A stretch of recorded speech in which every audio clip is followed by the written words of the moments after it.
By the way, the small government party, have you heard the latest is that they're going to inspect your genitals? Yeah. Actually inspect Ohio. your genitals if Yeah. they think you might be I'll give trans. them the first Yeah. look. Like what part of their forehead would they like? You scamp. All right, David Cicilline on red flag laws.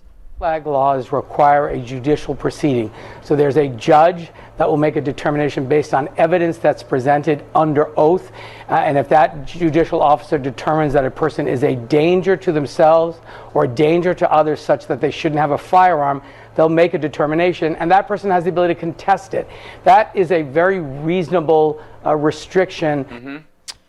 Yep. Wonder if a red flag would have caught this. A retired police officer was arrested Friday outside the Capitol, being found in possession of a fake law enforcement badge, a BB gun, body armor, ammunition, and high-capacity magazines. He presented Capitol Police a fake badge that said Department of Interpol. Or the Interpol. Okay.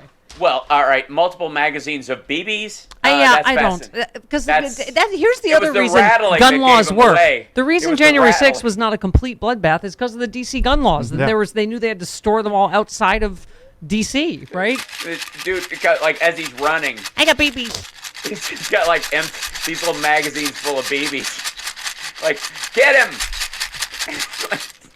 Where'd he go? He's shivering over in the bushes. They're like little tiny ball bearings. Right, like literally right. wearing a rattle. Yeah. A grown man wearing a rattle. David Cicilline. They were arguing that no matter how dangerous you are, no matter how mentally ill you might be, no matter how much you've expressed an intention to slaughter someone, that you should have unfettered access to a gun. You should be able to go to a gun store and buy any gun you want. That's insanity.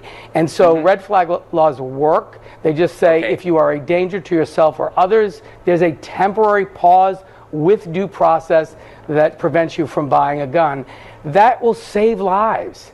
Yeah, like the guy that got mad at his doctor and bought a gun at 2 o'clock and shot him to death at 5 o'clock, right? Right. Totally agree. But you notice he used the word insanity to describe this. That's the story that the Republicans are telling, that Democrats are going to use mental illness as a predicate for removing your right to have guns, and they're going to declare anybody who's a Republican insane, which, I mean, obviously at this point, maybe there's a case. But they're going to declare if the tinfoil hat fits, Right, and take your gun away by declaring you nuts. Instead of, in the case of the Uvalde shooter, there was an involuntary commitment keeps you from being able to buy a gun for a while.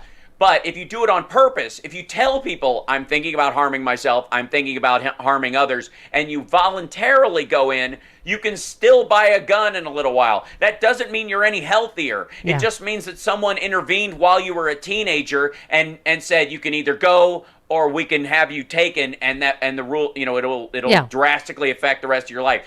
And they go, all it is a pause. You can go see a judge and say, I'm fine. My parents are actually nuts. They just think because I voted for Biden, I'm insane, and they wanted me committed, and so therefore, like that, you get to fight it. Yeah. Again. Travis, yes. No, I was going to say, just on the mental health thing, I agree with you but Republicans keep saying mental health is the problem. I would say then everyone should have a mental health evaluation before they can buy a gun. But then they turn around and say this. It's like they won't. The first thing Trump did was make it easier for the mentally ill to buy guns. They don't believe in any of it. Mm-hmm. They cut funding at every turn. They don't expand Medicaid. They don't believe in health. This is the impact of the wave of Trump shooters. Then you could make that case because he set the laws and the rules up that are currently in place until we can change them back to where they were, back to sensible stuff. Until then, these just get to be on his ledger. Mary in New York on guns as well. Hey, Mary. Hi. Oh, it's such a. Hi. I'm just excited just to talk to all of you. Thank you. I love the show, and thank you very much for being you and taking us through these treacherous times and explaining everything with a sense of humor. Thank you. Hal Sparks is our Captain Stubing. Yes. Go ahead.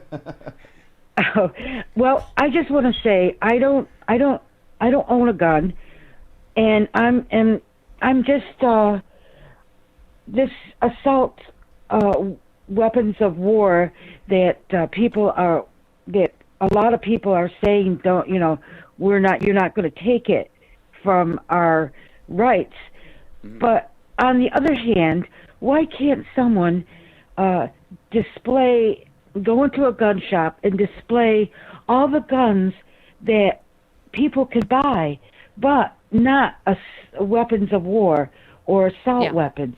I think that'll clear it up. Yeah, a lot of. I mean, thank you, Mayor. Yeah. Appreciate it. I mean, all the people that invented these weapons are like this. These were never meant for civilians. Right. These are anti-personnel weapons. They are meant to kill as many people as possible in as short a time as possible. And if you are defending yourself with one of those things, more than likely you are defending yourself during the commission of an illegal act or an exaggerated threat you created yourself. There's not a lot of people who find themselves in a bar when something pops off, pulling out an AR-15 that they just luckily were leaning up against. Yeah.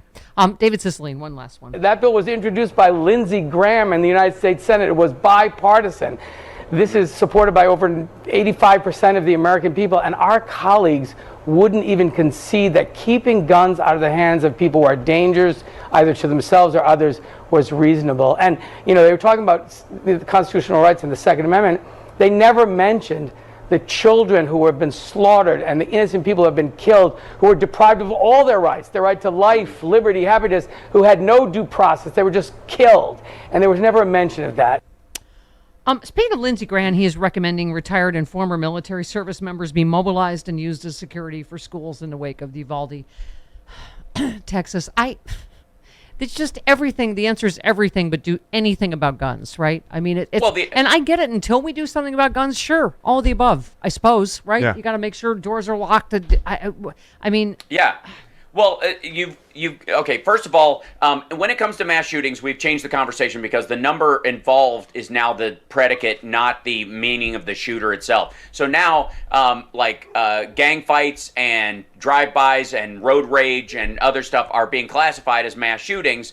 To deal with them is kind of, in general, is in that classification. When we think of mass shootings, most people think of a mass shooting as a lone wolf or an individual or a disgruntled postal worker type walking into a place and shooting it up because they have a axe to grind with the people there or with the world in general. Yeah. Which is wholly different, by the way, than a lot of the shootings we're seeing in Chicago or in Baltimore or in LA or in Austin. And that there's a difference in how you handle those as well. By grouping them together, the people on the left view, we talk about guns as a greater problem in it.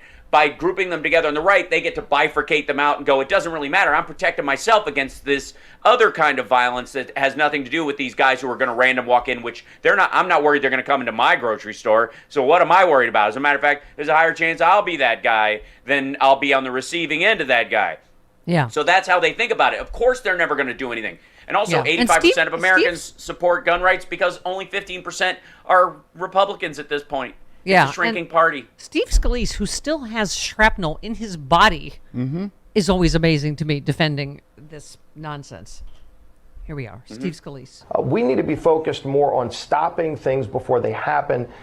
This isn't something that we're having a conversation about right now, and it should be. It immediately becomes about Democrats wanting to take away guns. Go look at the hearing that they had last week in Congress. I mean, you had Democrats cursing out the Second Amendment. Okay, stopping something before it happens. Isn't that what red flag laws and Yes. background checks are for? Exactly. That's the whole purpose. Yes. Okay. Right. Yes.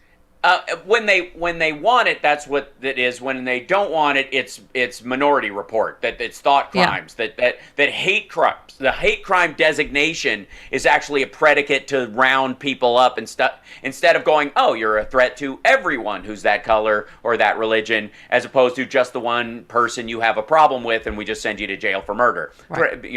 We need to know that when you get out, you'll be able to interact with other human beings instead of going, no, that whole group, I don't like them. Yeah. You're like, all right, well then you got to stay in longer. Steve Scalise, I think, talked about that. Under the guise of red flag, they take away due process, where they literally can come into your house and take away your gun without you even knowing that there was some kind of proceeding where somebody said, oh, I think that guy might be a threat, so now somebody can go and take away your constitutional right. No. I don't think people would agree with that. That's not how we deal with rights in America. But, Congressman, if that had happened in the case of the Buffalo shooter, 10 people would be alive today. Well, again, due process is a constitutional right. Right, he would have had it. What are you talking about? Everybody has the right to go before a judge and argue their sanity, especially in those situations if they've been taken away unlawfully, and they could sue the person who filed a TRO against them that said they shouldn't have guns if it turned out not to be the case and it was an absolute lie. And during the time that you lost your guns to the courts and the time that you get them back, the chances of you being in an altercation where self-defense is necessary is negative 5,000. The amazing thing is that none of these tyrannical government folks are going to die of a gunshot wound unless it's self-inflicted statistically. Yeah. It's either suicide, heart disease, or cancer, and they only seem to care about one. You are a bit of a internet techno whiz. Probably should have asked you a couple questions about, catfishing, Russian honeypots, dating. Yeah. However, my point now is, Yeah. all of these shooters. Let's take, whether it's Buffalo or Uvalde. There's always signs online, right? And there's always misogyny. about There's it. always misogyny. There's always some degree of domestic violence, threatening women, either racist hatred or that, right? I mean, in Uvalde. How do you what do you do about that? It was a bunch of signs of him threatening girls online and this and that, and you look at this whole footprint now and you're like, nope, that kid the second he turned 18 could get AR-15s. Well, that's because we are generationally in a world where manifestos are built online one sentence at a time on social media as opposed to scribbled in a notebook anymore. It's just a shift in reality because, killers were always like this.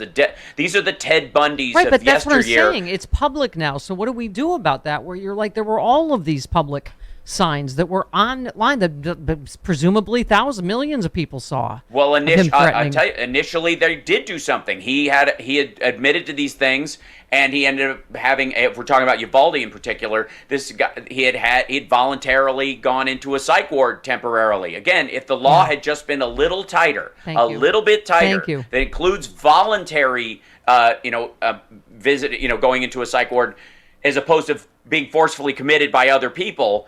When you say, I'm planning on harming myself or others, that in and of itself should be the line. You said it, not the world, not somebody said, I thought I heard, not this hearsay predicate. You wrote it down on social media, you wrote it down in your online or whatever, and you shared it with other people, and those people you shared it with said, perhaps you shouldn't be able to carry this out.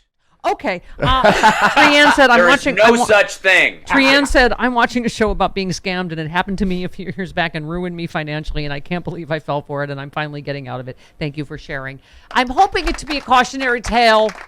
If someone can't meet in person immediately. That's what, I've never done internet dating in my entire life, so this is I'm hoping it's a cautionary tale for you. Yes. And the rest of the world will take care of themselves, young lady. As soon as they want to divulge or ask for financial information. Yes, that's when I was out. Yes. But I couldn't believe they put in 6 weeks of calling and texting and grooming. I was groomed. You were groomed. Yes. Mm-hmm. Speaking of all this, Charlie Pierce just confirmed for tomorrow. Yes. With the gif of a giant catfish. Okay. Thank you, Charlie. That's he's funny. listening. Please feel free to make gifs of my pain. It's fine. They need to make one of those Wally Bass things. That's a catfish. Billy Bass. That's like, what's your PIN number? That just starts going, you're so beautiful. I wish we could live together forever. People have in already happiness. put Red Sparrow up. And hello, Stephanie Miller. Pleased to be giving me your mother's maiden name. Yes, your first pet. please. That's me. All right. Well, now we Take don't me have to time the watering. Yeah. Take me to your bank account. We got a moron Right. here. All right. Yeah. Well, that happened.